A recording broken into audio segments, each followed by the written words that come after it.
ಕೋರ್ತೀನಿ. ಪ್ರಥಮ ಭಾಷೆ ಕನ್ನಡ ವಿಷಯದಲ್ಲಿ ನಾವು ಇಲ್ಲಿಯವರೆಗೆ ಗದ್ಯ ಪಾಠದ ಎಲ್ಲ ಒಂದು ಬಹು ಆಯ್ಕೆ ಪ್ರಶ್ನೆಗಳನ್ನು ನೋಡಿಕೊಂಡು ಬಂದಿದ್ದೇವೆ. ಅಂದರೆ ಎಲ್ಲ ಗದ್ಯ ಪಾಠದ ಮೇಲೆ ಸುಮಾರು ಪ್ರತಿ ಪಾಠದ ಮೇಲೆ 30ರಂತೆ ನಾವು ಮಲ್ಟಿಪಲ್ ಚಾಯ್ಸ್ ಕ್ವಶನ್ಸನ್ನು ಫಸ್ಟ್ ರೌಂಡಲ್ಲಿ ಹಾಕಿದ್ದೀನಿ. ಇನ್ನೊಂದು ರೌಂಡಲ್ಲಿನೂ ಕೂಡ ಅದೇ ಪಾಠಗಳು ಹಾಕ್ತೀನಿ. ಸೊ ಇವಾಗ ಪದ್ಯ ಪಾಠದ ಒಂದು ಬಹು ಆಯ್ಕೆ ಪ್ರಶ್ನೆಗಳನ್ನು ನೋಡೋಣ. ತಾವು ನೋಡದೇ ಇದ್ದರೆ ಹಿಂದಿನ ವಿಡಿಯೋಗಳನ್ನು ಮೇಲೆ ಒಂದು SSLC ಕನ್ನಡ MCQ ಅಂತ ಒಂದು ಪ್ಲೇಲಿಸ್ಟ್ ಸಜೆಸ್ಟ್ ಆಗ್ತಾ ಇದೆ. ಅದನ್ನು ಒತ್ತಿದರೆ ಹಿಂದೆ ಹಾಕಿರ್ತಕ್ಕಂಥ ಎಲ್ಲ ಪಾಠಗಳ ವಿಡಿಯೋಗಳನ್ನು ನೋಡ್ಬೋದು. ಸೊ ಇವತ್ತು ಕನ್ನಡದ ಮೊದಲ ಪದ್ಯದಲ್ಲಿ ಆಗಿರ್ತಕ್ಕಂಥ ಸಂಕಲ್ಪ ಗೀತೆ ಅಂತಕ್ಕಂಥ ಪದ್ಯ ಪಾಠದ ಒಂದು 26 ಬಹು ಆಯ್ಕೆ ಪ್ರಶ್ನೆಗಳನ್ನು ನೋಡಿಕೊಂಡು ಬರೋಣ. ಬಹಳಷ್ಟು ಇಂಪಾರ್ಟೆಂಟ್ ಆಗಿರ್ತಕ್ಕಂಥ ಪ್ರಶ್ನೆಗಳಿದ್ದಾವೆ. ದಯಮಾಡಿ ವಿಡಿಯೋವನ್ನು ಲೈಕ್ ಮಾಡಿ, ನಿಮ್ಮ ಫ್ರೆಂಡ್ ಸರ್ಕಲ್ಗೆ ಶೇರ್ ಮಾಡಿ ಅಂತ ಹೇಳ್ತಾ ಶುರು ಮಾಡೋಣ. GS ಶಿವರುದ್ರಪ್ಪ ಅವರು ಬರೆದಿರ್ತಕ್ಕಂಥ ಸಂಕಲ್ಪ ಗೀತೆ ಒಂದು ಕವಿತೆಯ 26 ಬಹು ಆಯ್ಕೆ ಪ್ರಶ್ನೆಗಳು. ಪ್ರಶ್ನೆ 1, ಸುತ್ತಲೂ ಕವಿಯುವ ಕತ್ತಲೆಯೊಳಗೆ ಹಚ್ಚಬೇಕಾಗಿರುವುದು ಪ್ರೀತಿಯ ಹನತೆ, ದ್ವೇಷದ ಹನತೆ, ಸಿಟ್ಟಿನ ಹನತೆ, ಬೆಂಕಿಯ ಹನತೆ. ಸರಿ ಉತ್ತರ ಪ್ರೀತಿಯ ಹನತೆ. ಪ್ರಶ್ನೆ 2, ಕಾಡು ಮೇಡುಗಳ ಸ್ಥಿತಿ ಹೀಗಾಗಿದೆ, ಕಲುಷಿತಗೊಂಡಿದೆ, ಚುಗುರೊಡೆದಿದೆ, ಬರಡಾಗಿದೆ, ಬೆಳೆದು ನಿಂತಿದೆ. ಸರಿಯಾದ ಉತ್ತರ ಇತ್ತು ಆಯ್ಕೆ ಸಿ, ಬರಡಾಗಿದೆ. ಪ್ರಶ್ನೆ 3, ಕೆಡವಬೇಕಾಗಿರುವುದು ಮನುಜರ ನಡುವಿನ ಸೇತುವೆ, ಮನುಜರ ನಡುವಣ ಅಡ್ಡಗೋಡೆ, ಮನುಜರ ನಡುವಣ ಪ್ರೀತಿ, ಮನುಜರ ನಡುವಣ ವಿಶ್ವಾಸ. 3ರ ಸರಿ ಉತ್ತರ ಮನುಜರ ನಡುವಣ ಅಡ್ಡಗೋಡೆ, ಕೆಡವಬೇಕಾಗಿರುವುದು. ಪ್ರಶ್ನೆ 4, ಎಚ್ಚರದಲ್ಲಿ ಮುನ್ನಡೆಸಬೇಕಾಗಿರುವುದು ಬಿರುಗಾಳಿಗೆ ಹೊಯ್ದಾಡುವ ಹಡಗನು, ಜನ ತುಂಬಿದ ಹಡಗನು, ಹಳ್ಳಿಗೆ ಹೋಗುವ ಬಸ್ಸನ್ನು, ತುಂಬಿ ತುಳುಕುವ ಆಟೋಗಳನ್ನು. ಸೊ ಪ್ರಶ್ನೆ 4ರ ಸರಿಯಾದ ಉತ್ತರ ಇದೆ ವಿದ್ಯಾರ್ಥಿಗಳೇ, ಬಿರುಗಾಳಿಗೆ ಹೊಯ್ದಾಡುವ ಹಡಗನು, ಎಚ್ಚರದಲ್ಲಿ ಮುನ್ನಡೆಸಬೇಕಾಗಿರುವುದು. ಪ್ರಶ್ನೆ 5, ಬಿದ್ದುದನ್ನು ಮೇಲೆಬ್ಬಿಸಿ ನಿಲ್ಲಿಸಿ ಕಟ್ಟಬೇಕಾಗಿರುವುದು ಅಡ್ಡಗೋಡೆಗಳನ್ನು, ಹೊಸ ಕಟ್ಟಡಗಳನ್ನು, ಹೊಸ ಭರವಸೆಗಳನ್ನು, ಮನೆಗಳನ್ನು. ಸೊ ಸರಿಯಾದ ಉತ್ತರ ಇದೆ ಪ್ರಶ್ನೆ 5 ಸಿ, ಹೊಸ ಭರವಸೆಗಳು ಅಂತಕ್ಕಂಥದ್ದು ಸರಿಯಾದ ಉತ್ತರ ಇತ್ತು. ಪ್ರಶ್ನೆ 6, ಇದನ್ನು ಪಥಗಳೆನ್ನುವ ಹೊಸ ಎಚ್ಚರದೊಳು ಬದುಕಬೇಕಾಗಿದೆ, ಹಳ್ಳಿಯ ದಾರಿಗಳೆಲ್ಲವೂ, ದ್ವೇಷ ಅಸೂಯೆಗಳೆಲ್ಲವೂ, ಸುಖ ದುಃಖಗಳೆಲ್ಲವೂ, ಮತಗಳೆಲ್ಲವೂ. ಪ್ರಶ್ನೆ 6ರ ಸರಿಯಾದ ಉತ್ತರ ಇದೆ ಆಯ್ಕೆ ಡಿ, ಮತಗಳೆಲ್ಲವೂ ಅಂತಕ್ಕಂಥದ್ದು ಸರಿ ಇದೆ. ಪ್ರಶ್ನೆ 7, ಕಲುಷಿತ ಪದದ ಅರ್ಥ ಮಸುಕಾದ, ಮಲಿನ, ದಾರಿ, ಕಲಸಿದ. 7ರ ಸರಿಯಾದ ಉತ್ತರ ಇದೆ ಆಯ್ಕೆ ಬಿ, ಮಲಿನ ಅಂದರೆ ಕಲುಷಿತ ಪದದ ಅರ್ಥ. ಪ್ರಶ್ನೆ 8, GS ಶಿವರುದ್ರಪ್ಪ ಅವರ ಕೇಂದ್ರ ಸಾಹಿತ್ಯ ಅಕಾಡೆಮಿ ಪ್ರಶಸ್ತಿ ಪಡೆದ ಕೃತಿ ಸಾಮಗಾನ, ಎದೆ ತುಂಬಿ ಹಾಡಿದೆನು, ಕಾವ್ಯಾರ್ಥ ಚಿಂತನ, ಸೌಂದರ್ಯ ಸಮೀಕ್ಷೆ. ಸರಿಯಾದ ಉತ್ತರ ಇತ್ತು ಕಾವ್ಯಾರ್ಥ ಚಿಂತನ. ಪ್ರಶ್ನೆ 9, ಈ ಕೆಳಗಿನ ಕವಿಗಳಲ್ಲಿ ರಾಷ್ಟ್ರಕವಿ ಅಭಿಧಾನಕ್ಕೆ ಪಾತ್ರರಾದವರು ದ ರಾ ಬೇಂದ್ರೆ, GS ಶಿವರುದ್ರಪ್ಪ, ಚನ್ನವೀರ ಕಣವಿ, ದೇವನೂರು ಮಹಾದೇವ. ಸೊ ಪ್ರಶ್ನೆ 9ರ ಸರಿಯಾದ ಉತ್ತರ ಇದೆ ಆಯ್ಕೆ ಬಿ, GS ಶಿವರುದ್ರಪ್ಪ. ಪ್ರಶ್ನೆ 10, ಹೊಸ ಎಚ್ಚರದೊಳು ಬದುಕೋಣ ಈ ವಾಕ್ಯವಿರುವ ಪದ್ಯದ ಆಕರ ಕೃತಿ ಸಾಮಗಾನ, ಎದೆ ತುಂಬಿ ಹಾಡಿದೆನು, ಕಾವ್ಯಾರ್ಥ ಚಿಂತನ, ಸೌಂದರ್ಯ ಸಮೀಕ್ಷೆ. ಸರಿಯಾದ ಉತ್ತರ ಇತ್ತು ಎದೆ ತುಂಬಿ ಹಾಡಿದೆನು. ಪ್ರಶ್ನೆ 11, ಪ್ರೀತಿಯ ಹನತೆಯ ಹಚ್ಚೋಣ ಈ ಸಂದರ್ಭದ ಸ್ವಾರಸ್ಯ ಏನು? ಭಯ ಹುಟ್ಟಿಸುವುದು, ಸಂಶಯ ಹುಟ್ಟಿಸುವುದು, ಭಯ ಸಂಶಯ ಹುಟ್ಟಿಸುವುದು, ಭಯ ಸಂಶಯ ಹೋಗಲಾಡಿಸುವುದು. ಸರಿ ಉತ್ತರ ಭಯ ಸಂಶಯ ಹೋಗಲಾಡಿಸುವುದು. ಪ್ರಶ್ನೆ 13, ಇವುಗಳಲ್ಲಿ ಸಕರ್ಮಕ ಧಾತು ಓಡು, ನಾಚು, ಕೊಡು, ಹೋಗು. ಪ್ರಶ್ನೆ 12ರ ಸರಿ ಉತ್ತರ ಕೊಡು ಅಂತಕ್ಕಂಥದ್ದು ಸಕರ್ಮ ಧಾತುವಿಗೆ ಉದಾಹರಣೆ. ಪ್ರಶ್ನೆ 13, ಮಾಡು ಧಾತುವಿನ ನಿಷೇಧಾರ್ಥಕ ರೂಪ ಏನು? ಮಾಡಲಿ, ಮಾಡಿಯಾನು, ಮಾಡಿರಿ, ಮಾಡನು. ಸರಿಯಾದ ಉತ್ತರ ಇತ್ತು ಮಾಡು ಧಾತುವಿನ ನಿಷೇಧಾರ್ಥಕ ರೂಪ ಮಾಡನು.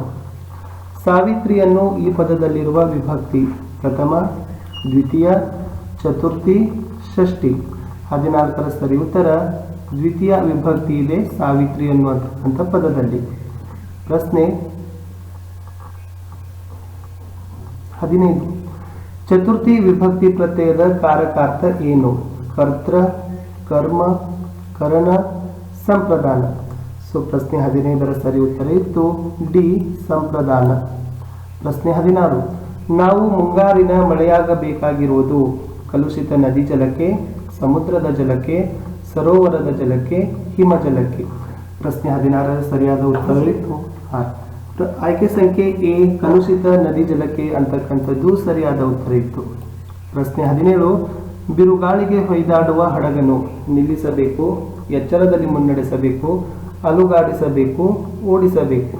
ಸೊ 17ರ ಉತ್ತರ ಆಯ್ಕೆ ಬಿ ಎಚ್ಚರದಲ್ಲಿ ಮುನ್ನಡೆಸಬೇಕು ಅಂತಕ್ಕಂಥದ್ದು ಸರಿ ಇದೆ. ಪ್ರಶ್ನೆ 18 ಇಂತಹ ಹೊಸ ಎಚ್ಚರದೊಳು ಬದುಕಬೇಕಾಗಿದೆ. ಮತಗಳೆಲ್ಲವೂ ಪಥಗಳು ಎನ್ನುವ, ಭಯ ಸಂಶಯದೊಳು ಬದುಕುವ, ದ್ವೇಷ ಅಸೂಯೆಗಳಲ್ಲಿ ಬದುಕುವ, ನಾನೇ ಶ್ರೇಷ್ಠ ಎನ್ನುವ. ಆಯ್ಕೆ ಎ ಮತಗಳೆಲ್ಲವೂ ಪಥಗಳೆನ್ನುವ ಇಂತಹ ಹೊಸ ಎಚ್ಚರದೊಳು ಬದುಕಬೇಕಾಗಿದೆ. ಸೊ ಪ್ರಶ್ನೆ 8ರ ಸರಿಯಾಗಿರ್ತಕ್ಕಂಥ ಕೀ ಉತ್ತರ ಇತ್ತು ಎ. ಪ್ರಶ್ನೆ 19ಕ್ಕೆ ಹೋಗೋಣ. ಪ್ರಶ್ನೆ 19 ಹೀಗಿದೆ: ಸಂಕಲ್ಪ ಗೀತೆ ಪದ್ಯವನ್ನ ಈ ಕವನ ಸಂಕಲನದಿಂದ ಆರಿಸಿಕೊಳ್ಳಲಾಗಿದೆ. ಎ ಸಂಕಲ್ಪ ಗೀತೆ, ಬಿ ದೀಪದ ಹೆಜ್ಜೆ, ಸಿ ಪ್ರೀತಿಯ ಹಣತೆ, ಡಿ ಎದೆ ತುಂಬಿ ಹಾಡಿದೆನು. ನೋಡಿ, ಸಂಕಲ್ಪ ಗೀತೆ ಅಂತಕ್ಕಂಥ ಪದ್ಯದ ಆಕರ ಕೃತಿ ಬಂದ್ಬಿಟ್ಟು ಎದೆ ತುಂಬಿ ಹಾಡಿದೆನು ಅಂತಕ್ಕಂಥದ್ದು ಸರಿ. ಈ ಎದೆ ತುಂಬಿ ಹಾಡಿದೆನು ಕವನ ಸಂಕಲನದಿಂದ ಸಂಕಲ್ಪ ಗೀತೆ ಪದ್ಯವನ್ನ ಆರಿಸಿದ್ದಾರೆ. ಪ್ರಶ್ನೆ 20 ಜೀವನದಲ್ಲಿ ಹೊಂದಬೇಕಾದ ಭಾವನೆ: ಧನಾತ್ಮಕ ಭಾವನೆ, ಋಣಾತ್ಮಕ ಭಾವನೆ, ಅನಾರೋಗ್ಯಕರ ಭಾವನೆ, ದ್ವೇಷದ ಭಾವನೆ. ಸೊ ಪದ್ಯದಲ್ಲಿ ಕವಿ ಹೇಳಿದ್ದಾರೆ ನಾವು ಜೀವನದಲ್ಲಿ ಯಾವತ್ತೂ ಕೂಡ ಧನಾತ್ಮಕ ಭಾವನೆಯನ್ನು ಹೊಂದಬೇಕು ಅಂತ ಕವಿಯವರು ಸೊ ಓದುಗರಿಗೆ ಒಂದು ಸಂದೇಶವನ್ನು ಕೊಟ್ಟಿದ್ದಾರೆ. ಪ್ರಶ್ನೆ 21 ಬಂದ್ಬಿಟ್ಟು ಹಡಗನ್ನು ಇದರ ಬೆಳಕಿನಲ್ಲಿ ಮುನ್ನಡೆಸಬೇಕಿದೆ. ವಿದ್ಯುತ್ ದೀಪದ ಬೆಳಕಿನಲ್ಲಿ, ನಕ್ಷತ್ರದ ಬೆಳಕಿನಲ್ಲಿ, ದಿವಟಿಗೆಯ ಬೆಳಕಿನಲ್ಲಿ, ಪ್ರೀತಿಯ ಹಣತೆಯ ಬೆಳಕಿನಲ್ಲಿ. ಸೊ ನೋಡಿ, ಆ ಹಡಗನ್ನ ನಾವು ಪ್ರೀತಿಯ ಹಣತೆಯ ಬೆಳಕಿನಲ್ಲಿ ಮುನ್ನಡೆಸಬೇಕಾಗಿದೆ ಅಂತಕ್ಕಂಥದ್ದು ಕವಿಯ ಒಂದು ಆಶಯ. ಪ್ರಶ್ನೆ 22 ಭಯ ಸಂಶಯದೊಳು ಕಂದಿದ ಕಣ್ಣೊಳು ಬಿತ್ತಬೇಕಾದುದು. ಭಯ ಸಂಶಯದೊಳು ಕಂದಿದ ಕಣ್ಣೊಳು ಬಿತ್ತಬೇಕಾದುದು. ನಾಳಿನ ಕನಸು, ಪ್ರೀತಿಯ ಹಣತೆ, ಹೊಸ ಭರವಸೆ, ಮುಂಗಾರಿನ ಮಳೆ. ಸೊ 22ರ ಸರಿಯಾಗಿರ್ತಕ್ಕಂಥ ಉತ್ತರ ಇತ್ತು. ಸೊ ನಾಳಿನ ಕನಸು ಅಂತಕ್ಕಂಥದ್ದು ಭಯ ಸಂಶಯದೊಳು ಕಂದಿದ ಕಣ್ಣೊಳು ಬಿತ್ತಬೇಕಾಗಿರ್ತಕ್ಕಂಥದ್ದು ನಾಳಿನ ಕನಸುಗಳನ್ನು. ಪ್ರಶ್ನೆ 23 ಕಾಡು ಮೇಡುಗಳಿಗೆ ನಾವು ಹೀಗೆ ಮುಟ್ಟಬೇಕಾಗಿದೆ. ಮುಂಗಾರಿನ ಮಳೆಯಾಗುತ್ತಾ, ವಸಂತವಾಗುತ್ತಾ, ಪ್ರೀತಿಯ ಹಣತೆಯಾಗುತ್ತಾ, ಸೇತುವೆಯಾಗುತ್ತಾ.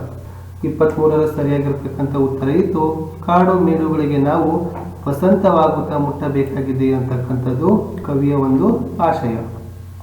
ಪ್ರಶ್ನೆ 24ಕ್ಕೆ ಹೋಗೋಣ. GS ಶಿವರುದ್ರಪ್ಪ ಅವರ ಕಾಲ 1904, 1905, 1926, 1936. ಸರಿಯಾಗಿರ್ತಕ್ಕಂಥ ಉತ್ತರ ಇದೆ. GS ಶಿವರುದ್ರಪ್ಪನವರ ಕಾಲ ಬಂದ್ಬಿಟ್ಟು ಕ್ರಿಸ್ತಶಕ 1926 ಅಂತಕ್ಕಂಥದ್ದು ಸರಿ ಇತ್ತು. ಪ್ರಶ್ನೆ 25 ಭೀಮನು ತನ್ನ ಬಲಗಾಲಿನಿಂದ ಚೆಂಡನ್ನು ಒದೆದನು. ಈ ವಾಕ್ಯದಲ್ಲಿರುವ ಕರ್ಮಾರ್ಥ ಪದ ಯಾವುದು? ಭೀಮನು ತನ್ನ ಬಲಗಾಲಿನಿಂದ ಚೆಂಡನ್ನು ಒದೆದನು. ಭೀಮನು ಬಲಗಾಲಿನಿಂದ ಚೆಂಡನ್ನು ಒದೆದನು. ಸೊ ಇಲ್ಲಿ ಈ ಒಂದು ವಾಕ್ಯದಲ್ಲಿ ಬಳಕೆಯಾಗಿರ್ತಕ್ಕಂಥ ಪ್ರಯೋಗ ಆಗಿರ್ತಕ್ಕಂಥ ಕರ್ಮಾರ್ಥ ಪದ ಬಂದ್ಬಿಟ್ಟು ಆಯ್ಕೆ ಸಿ ಚೆಂಡನ್ನು ಅಂತಕ್ಕಂಥದ್ದು ಸರಿಯಾದ ಉತ್ತರ ಇತ್ತು. ಇನ್ನು ಈ ಒಂದು ಪದ್ಯದ ಕಡೆಯ ಪ್ರಶ್ನೆಗೆ ಹೋಗೋಕ್ಕಿಂತ ಮುಂಚೆ ದಯಮಾಡಿ ತಾವುಗಳು ನಮ್ಮ ಚಾನಲ್ಗಳಾಗಿರ್ತಕ್ಕಂಥ ಸ್ಟಡಿ ವಿತ್ ಪರಶುರಾಮ್ ಹಾಗೂ ಸ್ಮಾರ್ಟ್ ವರ್ಕ್ ಎರಡನ್ನು ಕೂಡ ಸಬ್ಸ್ಕ್ರೈಬ್ ಆಗಿ ಹಾಗೂ ಬೆಲ್ ಐಕಾನ್ ಅನ್ನು ಒತ್ತಿ ನಮ್ಮ ಟೆಲಿಗ್ರಾಮ್ ಗ್ರೂಪ್ಗೆ ಬಂದು ಸೇರಿಕೊಳ್ಳಿ ಅಂತ ಹೇಳ್ತಾ ಈ ಒಂದು ಸಂಕಲ್ಪ ಗೀತೆ ಪದ್ಯದ ಕಡೆಯ ಪ್ರಶ್ನೆ ಇದೆ. ಹೋದಾನೋ ಪದವು ಈ ವ್ಯಾಕರಣಾಂಶಕ್ಕೆ ಸೇರಿದೆ. ವಿದ್ಯಾರ್ಥಕ, ನಿಷೇಧಾರ್ಥಕ, ಸಂಭವನಾರ್ಥಕ, ಕರ್ಮಾರ್ಥಕ.